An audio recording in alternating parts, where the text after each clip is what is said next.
Hi makers, it's Stephanie with the Sea Salt Co. Today I wanted to do a bit of an experiment on today's video.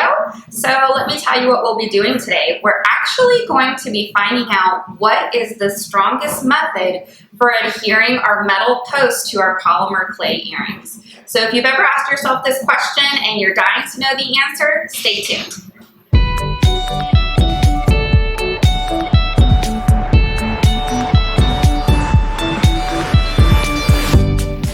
So diving right into the video, what we're doing today, or what I've actually done, because I prepared this ahead of time for you guys, is we're testing out 3 different ways to attach our metal post to our polymer clay earrings.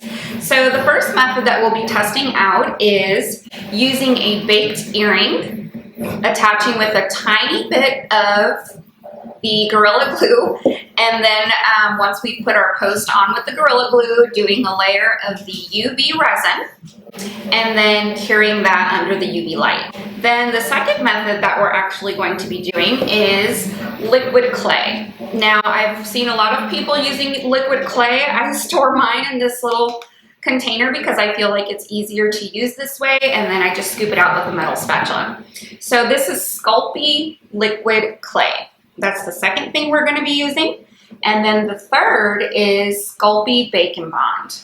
So let me go ahead and explain what I've done today in order to test out the different strengths of these different methods for applying or adhering our post. If you hear a lot of like clicking and clanking going on, I am printing some cutters that I want to test before I launch.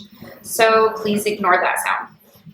All right, so what I've done here, and I'm actually going to go ahead and set it so you can see. All right, here's a little chart that I made for everyone just to make it a little more easy to be able to visualize and see what I did. So I baked everything at 275. The first column is LC for our liquid clay. The top 2 pieces were baked for 30 minutes. The bottom piece was baked for 60 minutes. And then in the second column, we have B&B, which is our bake and bond. That top piece was baked for 30 minutes, and the bottom piece was baked for 60 minutes. Now, in the third column, these were just regular Sculpey souffle clay that I baked. The top piece I baked for 30 minutes. The second piece I baked for 60 minutes. You can see that it's starting to yellow very badly. I did tint all of my pieces, but it still discolored it. So this is why I only bake my white clay for about 30 minutes. Now, the last piece that you see at the bottom was an earring topper that was already baked, and then I coated with liquid clay and baked for 30 minutes.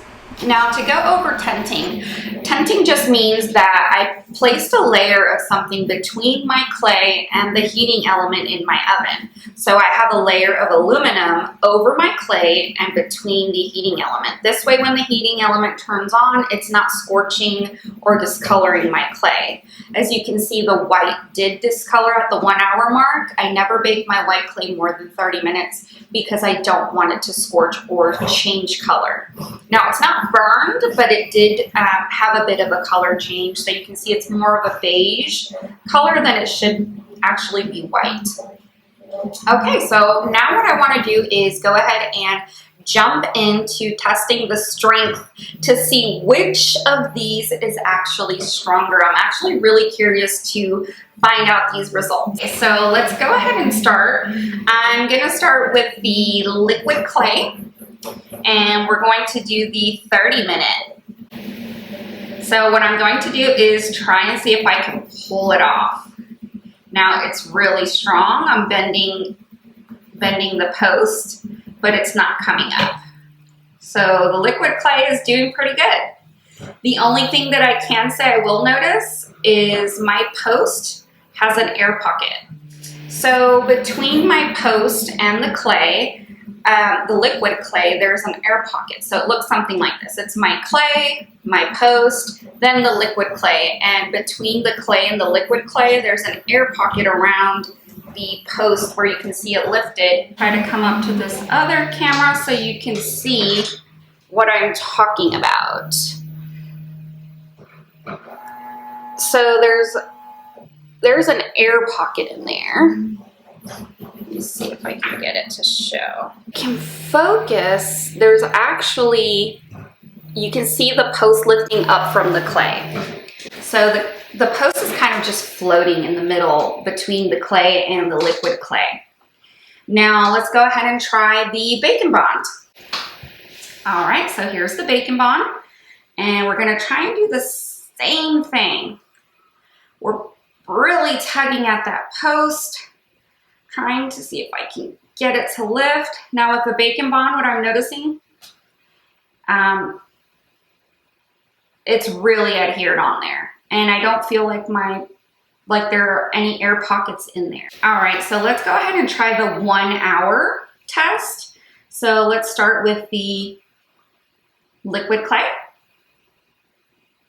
And this one feels just as strong, maybe stronger than the 30-minute mark.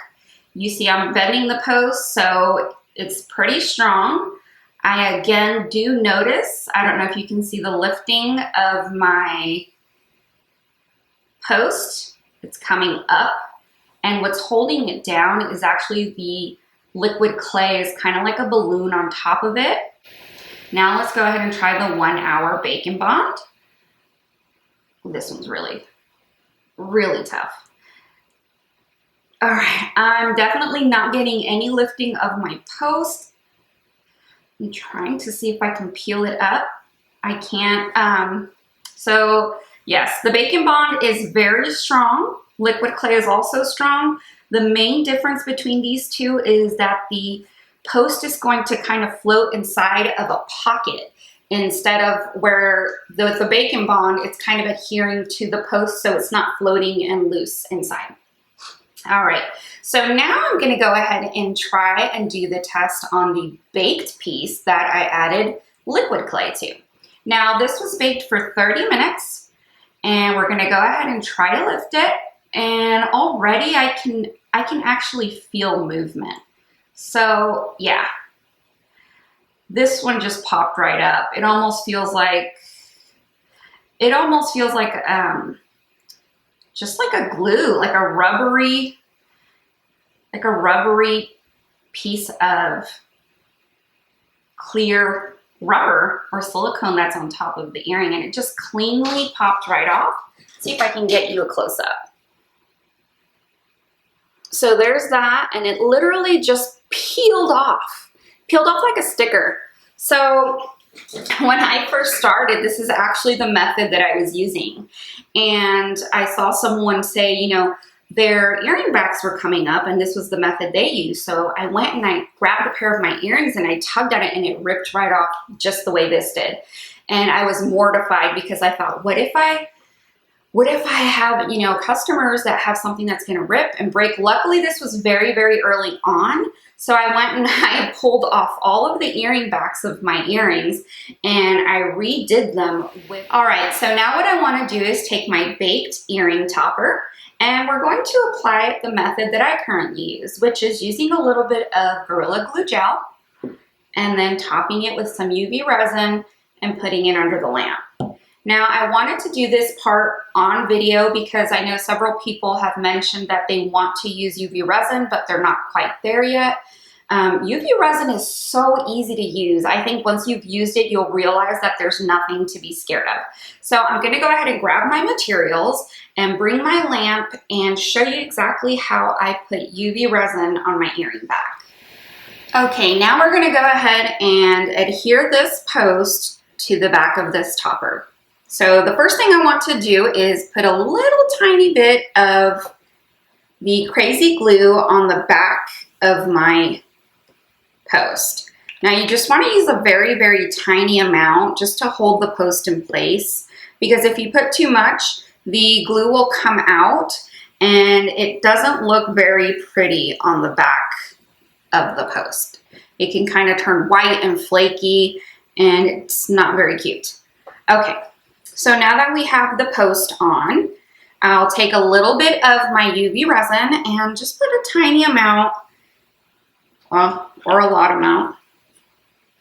And then I can kind of spread this with, I'm using a silicone brush, and this is great for resin because if it cures on it, it'll just flake off.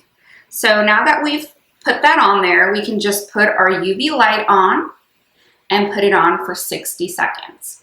Now that's it. That's really all there is to resin. I know that resin can be pretty intimidating. When I first started, I was afraid to really dive into resin because I started with the regular resin, which is part A and part B, where you have to mix it perfectly and try to get all the bubbles out. And with UV resin, it really is so much easier than using the other resin. Now, usually you don't want to do what I'm doing right now, which is be too close to your lamp, because you don't want to, if you're going to be baking or not baking, if you're going to be putting a lot of things under your lamp, then you don't want to be right next to it because you don't want all of those fumes. Now, usually my lamp is on the other side of the room, so it usually doesn't, really bother me very much. So here we are approaching to the 3 seconds, 2 seconds, 1 second. And as you can see, this is so much faster than having to bake your pieces for 30 minutes. Okay, so now if your resin is properly cured, it should have a shiny, smooth as glass feeling. It's really shiny, clear, and smooth. So now we're going to check to see how strong it actually is. We know it looks good, but does it work for our customers? Okay, here we go. Bend test. And I'm really trying to bend this. This is not budging at all. At all. Okay, everyone. Well, that's it for today's video. I hope you enjoyed yourself and I hope you learned something new. We tried out all these different ways of adhering post. I know my favorite way, which is using a little bit of Gorilla Glue gel and then a UV resin. If you don't want to dabble into the UV resin, that's okay. Whatever works for you, do that. I think between the liquid clay and the Bake & Bond, I do prefer the Bake & Bond just because it's stronger and it's less likely to peel. It doesn't create those air pockets between your finding or your earring post and your earring. Okay guys, that's it for today's video. If you liked it, please go ahead and heart the video and subscribe if you want to see more videos just like this one. If you have an idea of a video you'd like me to do, go ahead and leave a comment below. Bye.